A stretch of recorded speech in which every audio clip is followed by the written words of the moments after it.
Hey everybody, Lori Broccoloni here, happynaturalhorse.com. Today we're going to talk about sesamoid injuries in horses, diagnosis, treatment, and prevention. And it mostly happens on the racetrack. Injuries, it also happens in jumpers, not so much hunters, and sometimes eventing. So, here so you can see me. Again, happynaturalhorse.com. What I do is help you help your horse be better naturally. I have helped thousands of horses in the past 15 years become healthy and sound. I've had an 80% turnover rate from horses that were on their last leg. Of course, I can't save them all. And, you know, people have to be honest with you. And most people aren't when they call me. So, but I pulled through some that were pretty miracle. And it's just common sense. This is all common sense. So they're two little bones. I think they're located right here. They're very small bones. Right in here. And it goes along the back of the, I don't know why they're showing that picture. The back leg. That's the sesamoid bone. So, anyways, so there's injuries that happens. Of course, it's mostly it's fractures or soft tissue injuries, and the sesamoid bone will pop out, and they call those splints. But so horses have approximately sesamoid bones in each limb. They, together with the cannon bone and long pastures, make up the fetlock joint. Okay? So you got to learn how to feel your horses. You have to learn... Hold on. You have a horse. You see it? You have to really learn how to feel in there. Really feel for heat. And I'm going to show you how you can test if you have a sesamoid problem. Very, very easy. I call it the suspensory checkpoint.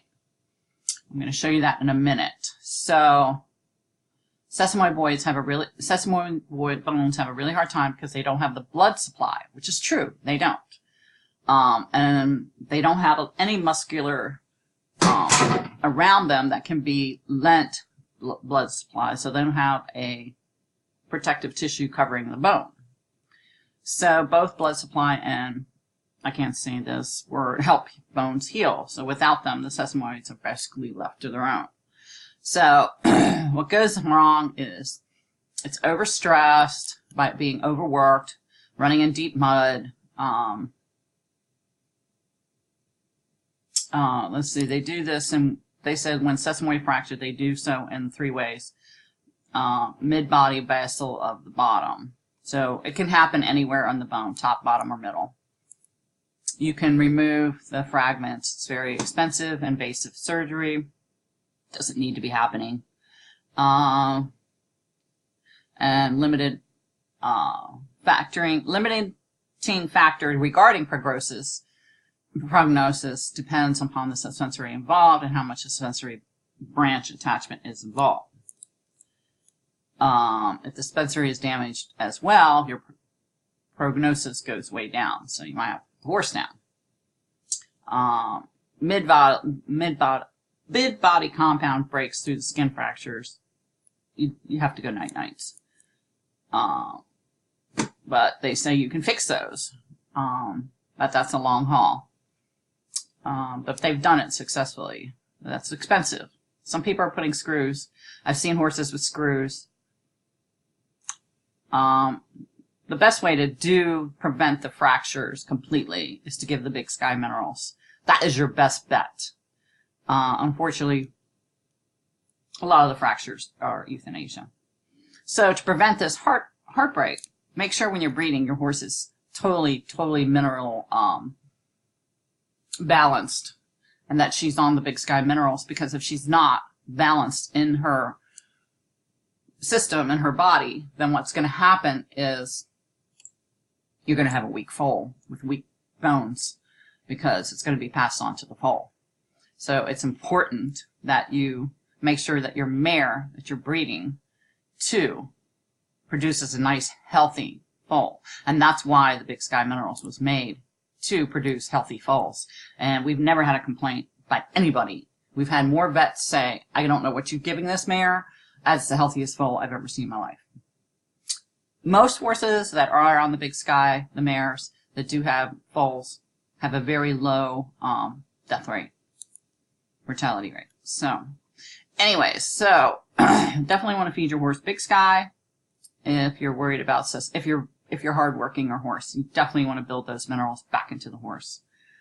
Really doesn't tell you what to do. Diagnostic, comes up lame. They do all kinds of foot blocking and stuff like that. You know, the best thing to do is check your horse for heat. If there's any kind of swelling, do not ride that horse. Do the cold hose, do the liniments, do the homeopathics. I'm going to show you in a couple minutes. And preventing it, especially, you know, wrap your horses in boots and make sure that you have him bandaged right in the front. I could never do it. I always had to have somebody do it for me when I raced. And that will help.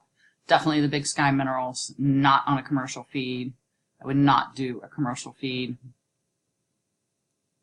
But basically, you want to check your horse's legs at all time, especially in work, heavy work. And the bone will remodel. It will remodel during rest and stuff like that. So, let's see here. This is another product that you can use. This is balm from Dynamite. It's got minerals in it, and this also helps with strains and scar tissue and calluses and stuff like that. I would only use this towards the end of the injury. I would not use this in the beginning. I will show you what to use in the beginning. This is at the end. So you would do your homeopathics first. And I didn't get my book ready, so I don't know where it is. But basically you would use rust tox and root de gras for the bone, and then you would use phosphorus to build the bone. And here's the Big Sky Minerals, and it talks about how many minerals are in this, and it has a balance. And it builds stronger bones, cartilage, tendons, and a strong immune system, parasite control, and less allergies. And that's because it detoxes your horse. So, on the onset, you want to do the rust tox and the root de gras, and I think phosphorus does the, puts the calcium back in the bone. This is the bone flesh formula from Dr. Christopher. Okay. Now this is a powdered form. Okay. You can feed it internally for up to 2 weeks in a tea. That's what we suggest. You can only feed it up to 2 weeks because it does have some black walnut leaf in it, not the bark, but still it's very healing, the black walnut, but you can only feed it up to 2 weeks. So what I would do is use it as a poultice and poultice that leg with bentonite clay. I would put the tea as warm as you could get it on the horse first, if swelling is there. And it tells you how to bring it to a boil, and then you let it steep, and then I add the bentonite clay to it, and then make it into a mud paste, and then I wrap the tendon with the mud paste with the bone flesh formula. You could wrap lightly with paper towel and vet wrap overnight, but I would not do a long term. Usually the bone flesh formula, if you have a good enough paste and you stall him, he should be all right. But you could lightly wrap it if you want, but you don't want to sweat it. Just when you use the paper towel, no saran wrap. Okay, and let me go down here and hold on a minute. Okay, we're back. So you take your 2 fingers and you go up underneath, right where the leg starts. There's 2 little dips in there. where my horse went.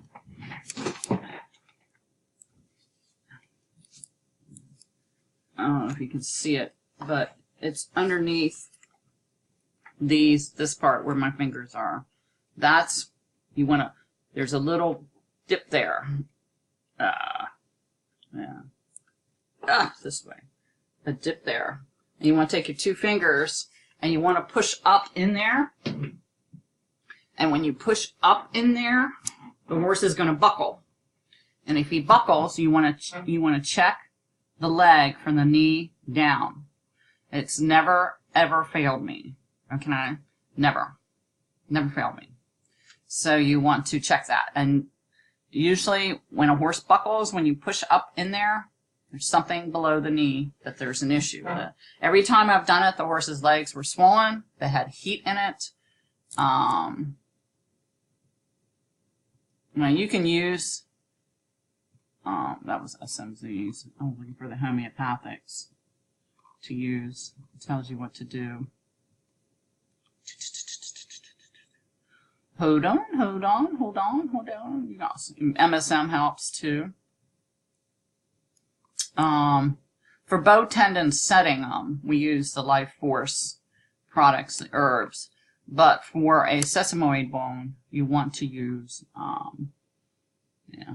Hyperkin is for the nerve, and that's for a bone tendon, a bow tendon. But you want to use the Rutagras and the Rustox for sure.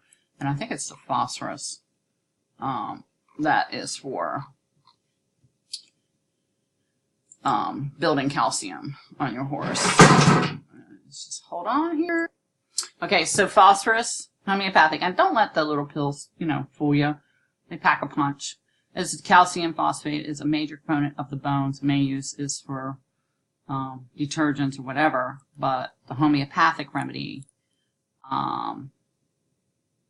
is used for bones. So that's why.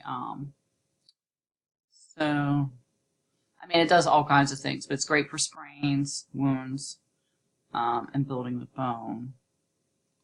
So, there's many uses for it, and it'll do what it needs to do, but it's great for bones and teeth. They use it for anxiety, arthritis, and bone diseases, but you would only use 3 days. 3 to 4 days, 3 pills like twice a day for 3 days. And that's what I would use for a sesamoid injury. You don't need to use it long term. So anyways, that is my take on sesamoid injuries in horses.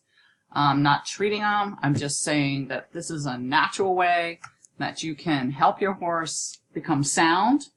And if you're going to use your horse in a really heavy-duty eventing or racing or anything like that, I would suggest you do all these things. Now, right after, like a week or 2, you're healing that bone, then you want to put the wound balm on it, and you just want to do a slight, very slight, just take a little bit, go down that sesamoid bone, do not wrap it, don't sweat it, just let it be, and it'll be fine.